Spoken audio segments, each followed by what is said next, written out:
اللهم صل على سيدنا ومولانا محمد وعلى آل سيدنا ومولانا محمد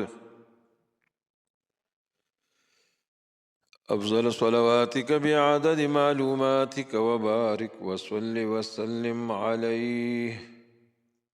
رب زدني علما وحفظا وفهما وعملا وخلوصا وتقاه.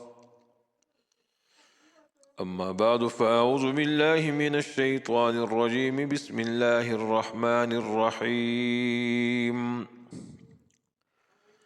إنا أنزلناه في ليلة مباركة إنا كنا منذرين فيها يفرق كل أمر حكيم أمرا من عندنا إنا كنا مرسلين رحمة من ربك إنه هو السميع العليم. صدق اللہ العظیم. محترم بزرگوں، جو 15 شعبان کی رات ہے، لیلۃ البرات، جو آنے والی ہے، عظیم الشان رات ہے. اس لیے رسول اللہ صلی اللہ تعالی علیہ وسلم کے ارشادات کا خلاصہ بیان کرنا چاہتا ہوں تاکہ ہم اس رات کی قدر کر سکیں، اس سے فائدہ اٹھائیں اور ہم سب کو اس کے فضائل نصیب ہو. شب برات کی رات ان عظیم راتوں میں سے ہیں جس میں جنت واجب ہو جاتی ہے عبادت کرنے والوں کے لیے.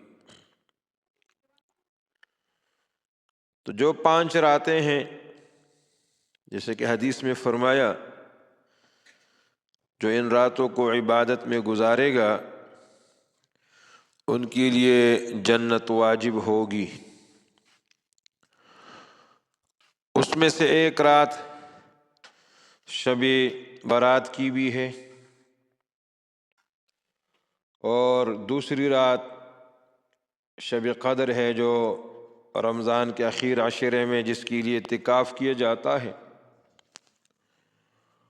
اور 3 راتیں ذی الحجہ میں ہیں، 8ویں رات ذی الحجہ کی، 9ویں رات اور 10ویں رات. اور اسی طرح عید الفطر بھی ہے. حدیث میں ہے جو ان راتوں کو جاگے گا، عبادت کرے گا تو ان کے لیے جنت واجب ہو جائے گی. ان لوگوں کے لیے جنت واجب ہو جاتی ہے جو اس رات میں عبادت کرتا ہے. تو اس رات میں اللہ رب العزت گناہگاروں کی مغفرت فرماتے ہیں. اور معاذ بن جبل رضی اللہ عنہ نے فرمایا کہ اس رات اللہ رب العزت ساری مخلوقات کی طرف متوجہ ہوتے ہیں، سب کی بخشش کرتے ہیں سوائے مشرک کے. مشرک کی مغفرت نہیں ہوگی. اب الحمدللہ ہم تو شرک سے بری ہیں، شرک سے پاک ہے، شرک نہیں کرتے. اور شرک بھی 2 طرح سے ہیں، شرک اکبر اور شرک اصغر. لیکن شرک اصغر میں تمام مسلمان بھی مبتلا ہے اس گناہ میں، جس کو ریاکاری کہا جاتا ہے، جس کو دکھاوا کہا جاتا ہے، نام نمود. اور ہمارے مسلمان نام نمود کے لیے، دوسروں کو خوش کرنے کے لیے، اپنا نام بلند کرنے کے لیے خوشی کے موقع پر بھی خرافات کرتے ہیں.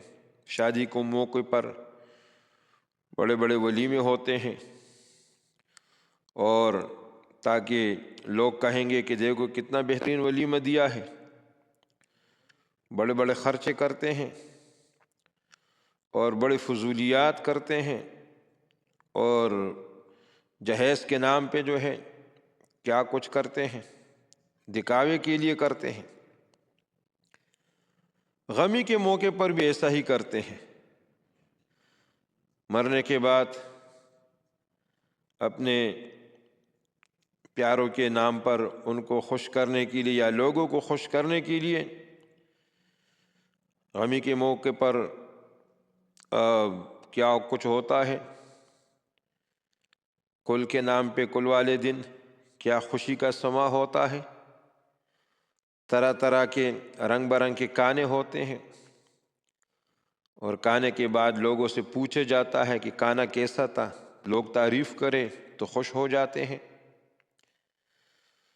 تو یہ ریاکاری ہے، یہ دکھاوا ہے،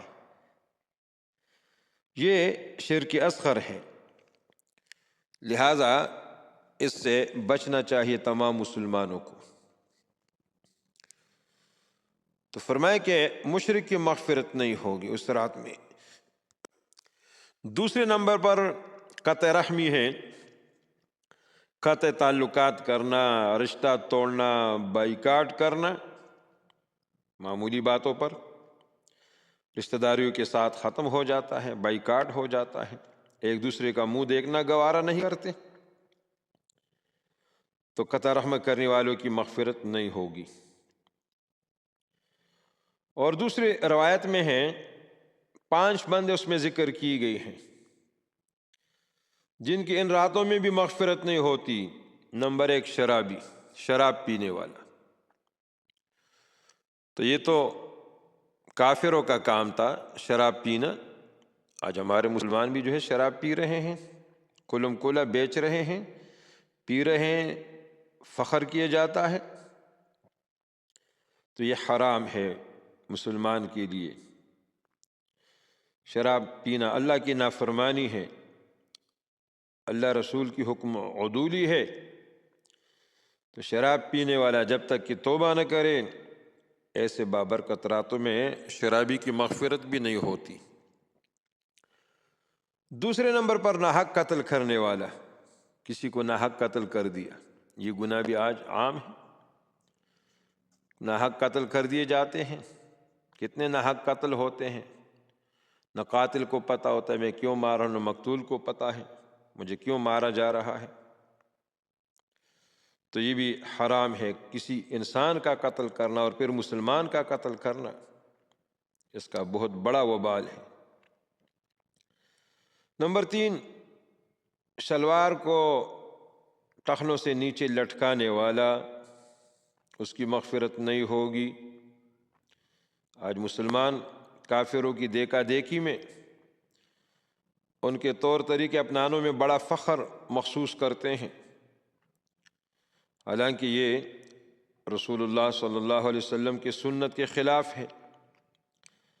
آپ کے ہمیشہ پاجامہ، ہمیشہ یہ آدھی پنڈلی تک ہوا کرتا تھا، تو مردوں کے لیے حکم ہے کہ ان مردوں کے ٹخنے کھلے ہونے چاہیے۔ نماز کے علاوہ بھی عورتوں کو بھی حکم ہے کہ عورتیں اپنے ٹخنے یعنی اپنے لباس اس کا ایسا تنگ بھی نہ ہو، چھوٹا بھی نہ ہو کہ جس اس میں نظر آ جائے، ان کے لیے حرام ہے۔ تو شلوار کو ہمیشہ مرد ٹخنوں سے اوپر رکھے، ورنہ مغفرت ایسی مبارک راتوں میں بھی لوگ نماز میں کھڑے ہوتے ہیں، شلوار نیچے ہوتا ہے، ٹخنے چھپے ہوئے ہوتے ہیں، عبادت کرتے ہوئے بھی اللہ کی نافرمانی کر رہے ہیں۔ اور 5واں نمبر والدین کا نافرمان، چوتھے نمبر والدین کا نافرمان، نافرمانی کرنے والا اولاد والدین کی نافرمانی کرتا ہے، تو اس میں نافرمانی میں اس کے والدین کا بھی جو ہے بڑا ہاتھ ہے، ان کو سکھائی یہ چیزیں ہیں، علم دین سے دور رکھا ہوا ہے، صرف دنیا کمائی کا ایک طریقہ ان کو بتا رہا ہے۔ دنیاوی تعلیم کیا ہے؟ آج کل صرف دنیا کمانے کا ایک طریقہ رہ گیا ہے۔ تو جب دین سے محروم ہوں گے، دین سے دور ہوں گے، تو پھر اولاد سے یہ توقع نہ رکھنا کہ اولاد جو ہے تیرے فرما بردار ہوں گے، وہ نافرمان ہی رہیں گے۔ ایک حدیث میں فرمایا کہ اس رات میں عبادت کرنے والوں کی اتنی نیکیاں اور اتنے لوگوں کو اللہ تعالیٰ جہنم سے نجات دیتا ہے۔ عرب میں ایک قبیلہ تھا، بیڑ بکریاں عرب کا مشغلہ تھا، بیڑ بکریاں پالنا۔ ایک قبیلہ تھا بنی کلب، ان کے پاس 20,000 بکریاں تھیں، بیڑ بکریاں۔ تو نبی علیہ السلام نے فرمایا کہ بنی کلب قبیلے کے بکریوں کے بالوں کے برابر اللہ تعالیٰ اس رات میں جہنمیوں کو جہنم سے نکال دیتا ہے۔ لیکن کینہ والوں کو، جن کے دلوں میں کینہ ہوتا ہے، وہ اس رات میں مغفرت سے محروم رہتا ہے۔ کینہ تمام جرائم کی جو ہے جڑ ہے، کینہ رکھنا۔ بڑے بڑے جھگڑوں کا سبب بھی جو ہے کینہ ہی ہے۔ آج معاشرے میں اور اسی طرح ہر گھر میں جو جہنم بنا ہوا ہے، اس کا سبب یہ ہے کہ دلوں میں ایک دوسرے کے لیے کینہ ہے، ادب نہیں ہے، احترام نہیں ہے۔ تو کینہ رکھنا حرام ہے، اور کینہ جھگڑوں کا بھی سبب ہے اور غیبت کا بھی سبب ہے۔ جس کے متعلق آپ کے دل میں کینہ ہو، آپ اس کی برائی بیان کریں گے، بیٹھیں گے جہاں بیٹھیں گے اس کی غیبت کریں گے، تو ایک کینہ کتنے گناہوں کا سبب بن گیا۔ لڑائی جھگڑوں کا سبب ہے، غیبت کا سبب ہے، چغل خوری کا سبب ہے۔ اس کو گرانے کے لیے آپ ہر وہ عمل کریں گے جو ناجائز ہوگا۔ تو اس لیے فرمایا کہ معاف کرنا سیکھو، معاف کرنا، معافی دینا۔ معاف کرنا اعلیٰ صفات میں سے ہے، اور اس لیے قرآن کریم میں فرمایا فَمَنْ عَفَا وَأَصْلَحَ فَأَجْرُهُ عَلَى اللَّهِ، جس نے معاف کیا اور اپنی اصلاح کی، درگزر کیا، تو اس کا اجر اللہ کے ذمہ ہے۔ دوسری جگہ فرمایا وَلَمَنْ صَبَرَ وَغَفَرَ، جس نے صبر کیا اور جس نے معاف کیا، إِنَّ ذَلِكَ لَمِنْ عَزْمِ الْأُمُورِ، بے شک یہ ہمت کے کاموں میں سے ہے۔ تو اس رات کو بابرکت بنائیے۔ ہر انسان اپنے احوال کو جانتا ہے، اگر ایسے کسی گناہ میں جو ہے مبتلا ہے، کینہ ہے، والدین کی نافرمانی ہے، شراب کا جو ہے نشہ ہے، قطع رحمی ہے، شرک اصغر، شرک اکبر میں اگر مبتلا ہے، یا کسی کو ناحق قتل کیا ہے، تکبراً شلوار ٹخنوں سے نیچے لٹکاتا ہے، تو ایسے گناہوں سے توبہ کر دینا چاہیے، ورنہ عبادت کرتے ہوئے بھی انسان جو ہے اس کی مغفرت نہ ہو تو اس کی محنت جو ہے ضائع اور فضول ہے۔ تو اس لیے اللہ رب العزت نے جو ایک انعام بھیجا ہے اور ایک رات بھیجی ہے جس میں فرمایا کہ عبادت کرنے والوں پر جنت واجب ہو جاتا ہے، تو وہ ان راتوں میں ایک رات شب برات بھی ہے۔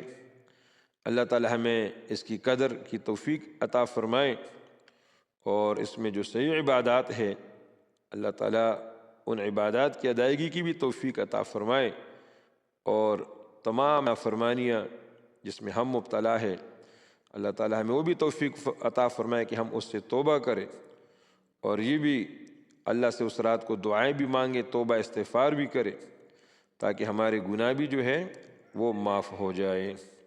وآخر دعوانا ان الحمد للہ رب العالمین۔